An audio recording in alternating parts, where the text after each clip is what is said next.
Welcome to the Roetzel Health Law Hotspot. Health Law Hotspot is a podcast for physicians and health professionals that covers the legal issues and trends that affect the healthcare industry.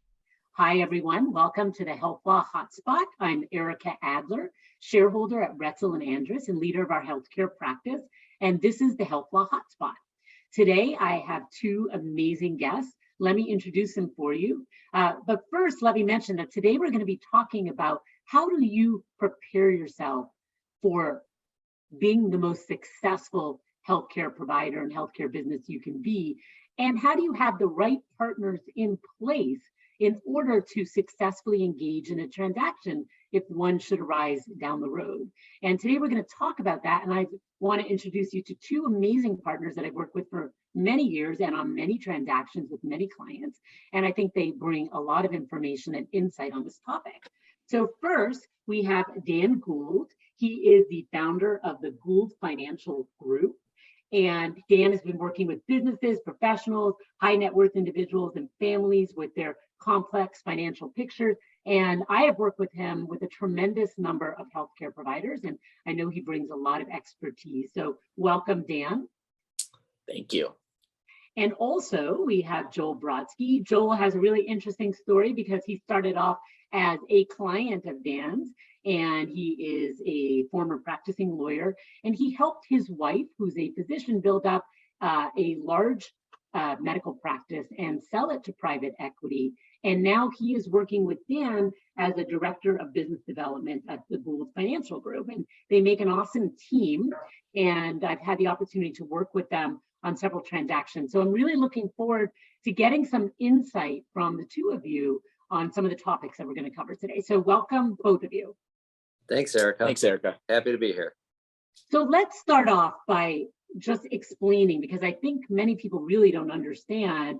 I have an accountant, I have a guy who invests my stock. What do I need a financial planner for? Why do I need someone like Dan or someone like Joel? You know, what do they really bring to the table? And I know some of the most successful physicians and groups have someone like Dan. So Dan, speak a little bit as to why you work with practices, what you bring to the table, and why they should be talking to someone like you. No, that's great. Thanks, Ericka. So for 30 years, we've really been working with physicians from right out of residency and fellowship, all to working within groups, to opening their own practices, to selling practices. And the key thing I think that physicians need is they need a team of people that will be working for their benefit and finding out all the goals, objectives, everything that they want to achieve, both personally with their practice, and not just where do they manage their money, or where do they buy insurance, or where do they get a mortgage from, employee benefits, just like having a global picture and having one team or group understand every single thing about that physician, their family, their employees, their practice, about what they want to do and what they want to accomplish. And that's kind of been our specialty, is really helping people figure that out. We have a large team. We're over 20 people now, and it's about really customer service oriented and really understanding what the clients want. And so what I understand really is that you're so familiar with the practice itself that one of the key things that I know you bring to the table is that as we see practices being sold and doing transactions, your practices are already ready to go. And what this really means is that they are solid financially, they are set up properly in terms of documentation, their assets are being held in the proper entities, they're already getting the best tax advice. And that's sort of a hard thing to start figuring out you didn't know and didn't do when you have an LOI on the table. Exactly. It's so hard. So much of the planning process and getting ready for a sale is the years ahead of time of understanding, and Joel talk on this far more than me, but understanding the things that need to happen, and for the physician themselves to understand what their business is and how it actually operates, and what the companies they're going to be selling to are looking for. How are the employees going to react? How does it affect the benefits? And making sure that, that things are set up so that depending on the size of the sale, there's a lot of not only income capital gains tax, but potentially estate tax implications for that physician and their families.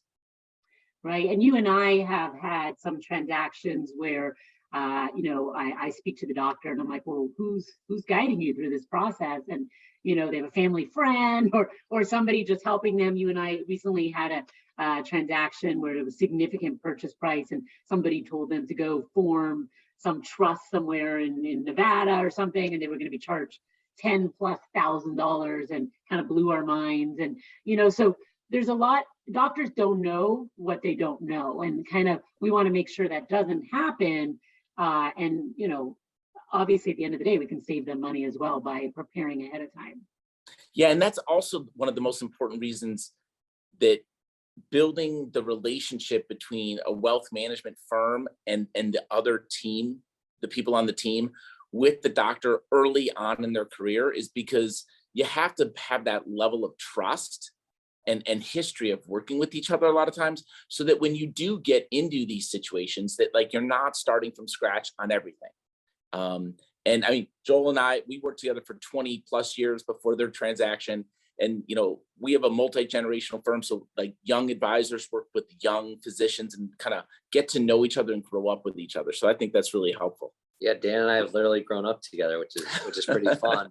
But I think, it really brings back a point when, Amy and I, started to have some discussions about whether or not we would ultimately do a transaction.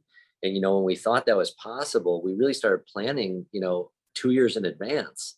You really have to understand kind of in your own market, whether it's dermatology or orthopedics or dental practices, like, who are the players that are buying practices? How do they value a business? What is EBITDA, right? That's that like term that everybody talks about that you really need to understand as a business owner. And when we first started, talking about it, we really then got together with Dan and we got together with our accountant, and we got a much better sense of kind of where the practice was at that point in time, and some of the things we needed to do from a profit and loss, P&L standpoint to kind of get the practice where we wanted it to be. And also, one of the things that was really helpful in working with Dan and the accountant was really kind of understanding where's your revenue coming from, right? As an owner, you have to understand what percentage of your revenue comes from product sales, what revenue comes from, spa, what comes from cosmetic injectables, just on a dermatology standpoint, what comes from insurance. And the more you know about your business, the better prepared you are when a buyer comes by and starts to look at and value your business. And you can tell whether or not, they're really kind of in the ballpark of where you think the value of your business should be.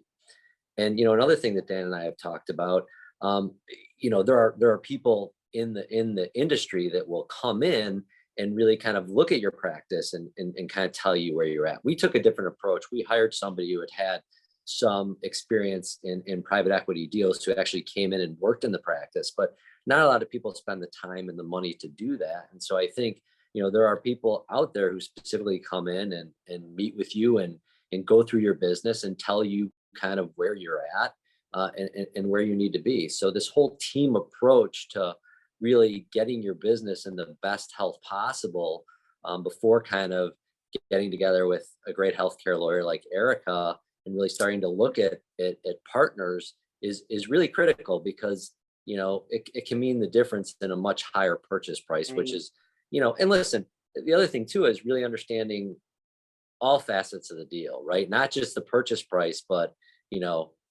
physician independent autonomy, what it's going to look like after the deal. Are your doctors going to be taken care of? Are your employees going to be taken care of? A lot of things that are really important to owners of a business. And, I think private equity somewhat has gotten a bad rap. I think that there are a lot of good actors out there. And then there's a few that, maybe you would want to avoid. But I think you really have to understand, who you're doing this deal with, because, like us, most people spend, decades building their company, and they don't just kind of hand it over lightly. They really care, and they really want to make sure they're partnering with the right partner. I agree. And in terms of preparing to sell your practice, and I know this is something you and I have talked about, there are some things that should be done several years ahead of time to prepare. And one of those things could be looking at the type of entity you are. So if you are the type of entity like a C corporation, right, where you could be double taxed, you may not want to be a C corp, but that takes several years of planning if you were going to consider a change or any other type of entity change. It can't just be done 2 months before you close on a transaction, right? If you are a C corp and you have non-competes in place for your shareholders, and you were thinking you're going to take the money as goodwill to avoid that double tax, guess what? You can't, right? And technically, you can't just get rid of those non-competes the night before and be safe doing it. So if you plan a couple years ahead of time, the tax implications of the transaction can be greatly impacted as well. But if you don't talk to people who know kind of what they're doing, and you don't kind of plan the long road, then you might lose or leave quite a lot of money on the table. Right. And in our specific transaction, what was in the doctor's employment agreements was pretty important, because that was kind of the baseline framework that was utilized to create their contracts with the new entity. And so, you and I had a discussion with somebody who I referred to you, was really excited about hiring a doctor who wanted to have their non-compete waived in the event of a sale. And, we both were kind of really adamant, both me from the inside and you kind of from the legal standpoint, of saying that that's a really dangerous position to be in, because, that doctor's contributing a fair amount to EBITDA, and it could either really mess your deal up, or it could create a really big earnout. So it's really critical to understand exactly what's going into your contract documents, and how they could potentially affect a deal, and to have a really good lawyer in place to advise you as to those things. Right. I think that's a really good example. Other similar things might be promising a right of first refusal to one of your doctors to buy stock, right? Or to become a partner, an equal partner, or any other kind of partner. Having those kinds of provisions in there without saying they're completely discretionary and non-binding or something like that can really, upset a deal when you realize that it's in there. Having, non-competes that are not properly written can harm you as well. Not having a non-compete is not always ideal. Of course, this depends on the state that you're in, et cetera. But, looking at your documents and thinking long-term about the impact on a potential transaction. And sometimes these are in employment agreements, sometimes they're in other documents. So you have to look at, your various documents to, when you're thinking ahead about a potential deal, and start making the changes ahead of time, by working with people who are having some foresight about the impact on a transaction. So I absolutely. Yeah. Something you guys brought up is a really good point too. Is that, like, when you think of when physicians open their practices, they do the legal work, they do the things, they're getting advised what to do. And a lot of times, just like anything else, they're not doing annual checkups on their business or semi-annual checkups. And all of a sudden, they haven't looked at some of the effects of what they did until they're really getting ready to sell. And I think that, your approach, Ericka, and what Joel did is just being out there, reviewing things and planning ahead. It really helps people with that. Right. And I think, it's not just the legal piece too, it's the financial. So what happens if you have an accountant who does your tax returns, you haven't really planned anything, and suddenly there's a closing and you have $5 million wired to your bank account, right? I mean, I guess you could just sit there and get no interest, or maybe these days a little bit of interest, right? Depending on where it went. But, what kind of lead time do you really recommend for people who are doing a transaction in terms of where they're diverting funds, where they're putting it, how they're best using it? And also, let's not forget that most of the transactions we're seeing right now have a cash component, but also have a rollover component. So I'm kind of interested in terms of, when you're talking about being ready ahead of time, what should we be thinking about? Well, that's a great question. I think it's super important. The financial planning aspect of it, from cash flow management to knowing what people's budgets are, what do they spend money on? A lot of people have used their practice to pay a lot of expenses for themselves and do different things for themselves that might not be there later on post sale. So I think it's super important for each individual physician in their practice to understand like what type of revenue they bring in, where does it come from, what do they need to live on, and post sale, how long do they want to work, what type of income do they want to live on in retirement.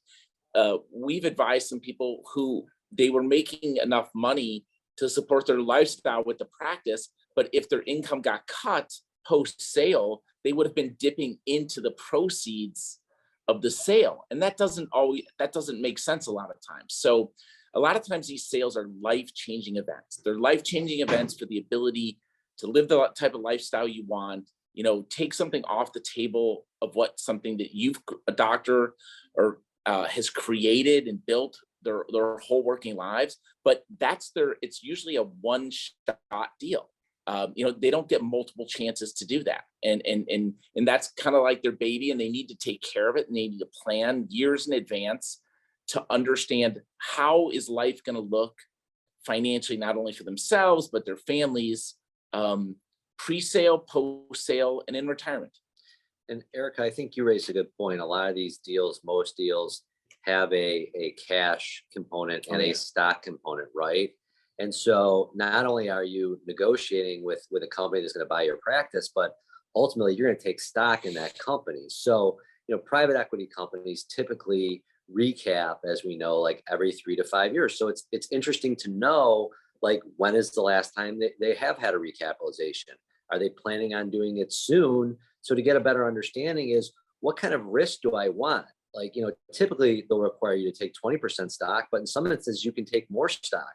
But you also need to talk to your financial advisor and your CPA, because listen, we were unsure at the time we were doing a deal whether or not certain tax laws were going to change. And that had some discussion and some implication on the decisions that we ultimately decided to make. So this is why it's really important to have a team in place who really understands kind of, the current law, but also kind of what potentially could be happening, so you can have a really good discussion and dialogue and make a really good informed decision as to, how much you take in cash and how much you take in stock, and what the tax considerations are of those decisions. In terms of timing, that's a great point, because not every single Yeah, no, I was just going to say that. Oh, sorry. No, go ahead, Dan. No, Eric, I was just going to say that not every deal is a home run on the equity side. So that, again, that comes into the planning side too. So I just think there's an awful lot out there, and just from working on some of these transactions with you, with Joel, some of the outside like consultants that we use that can come in and really help people also on the ground prepare things.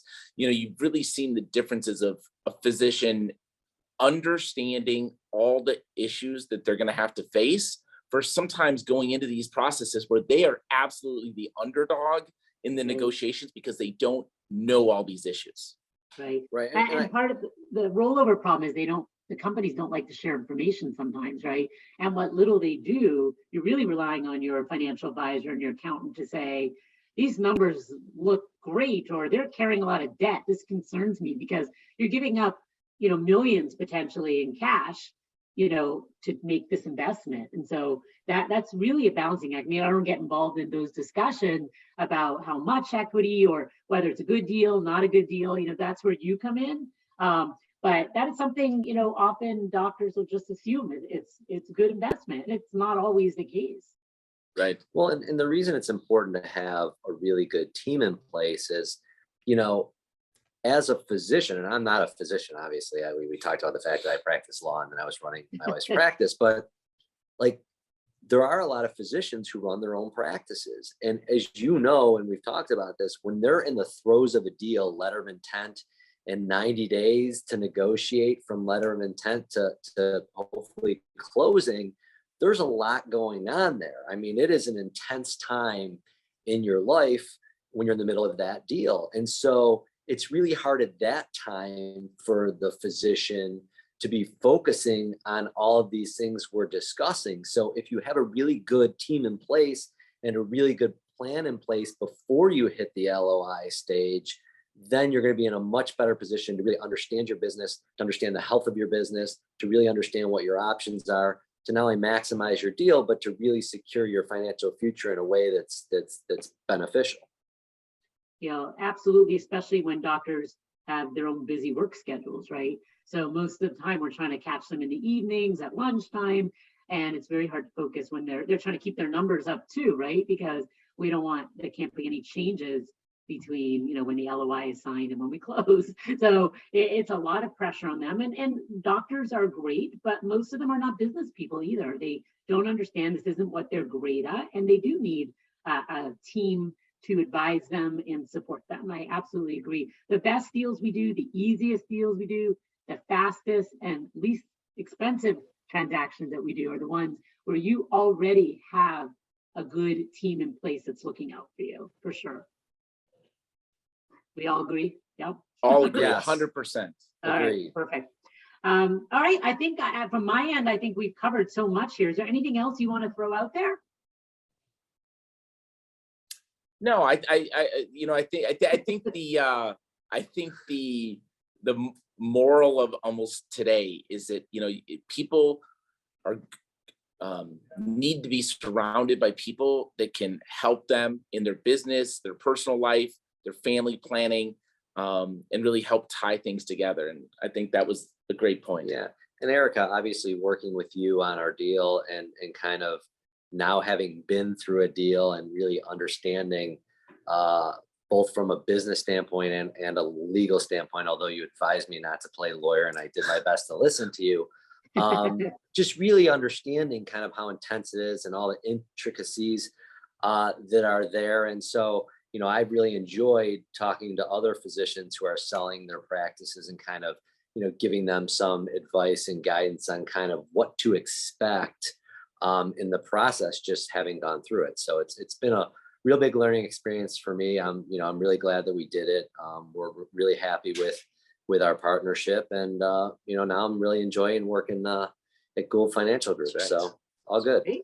Well, you guys know I love working with you, and it's always a pleasure to kind of talk about these things because we see new issues arise and every time we do a deal, right? So, well, thanks for joining us, and thanks everyone. This has been Joel Brodsky and Dan Gould from the Gould Financial Group, Private Wealth Management, and I urge you to reach out to them if you're thinking of doing a transaction, and I guess if you're in the midst of one, they can help bring so much value to that deal. I've seen it time and time again, and I can't say enough about, how much they help their clients really get that deal done in the best way possible.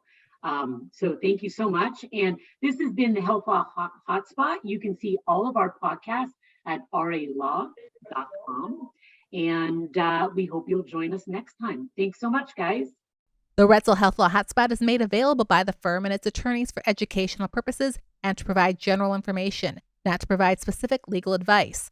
Use of the Roetzel Health Law Hotspot does not create an attorney-client relationship between you and the firm or any of its attorneys. The Roetzel Health Law Hotspot should not be used as a substitute for competent legal advice, and you should contact an attorney in your state about any legal needs or questions you may have.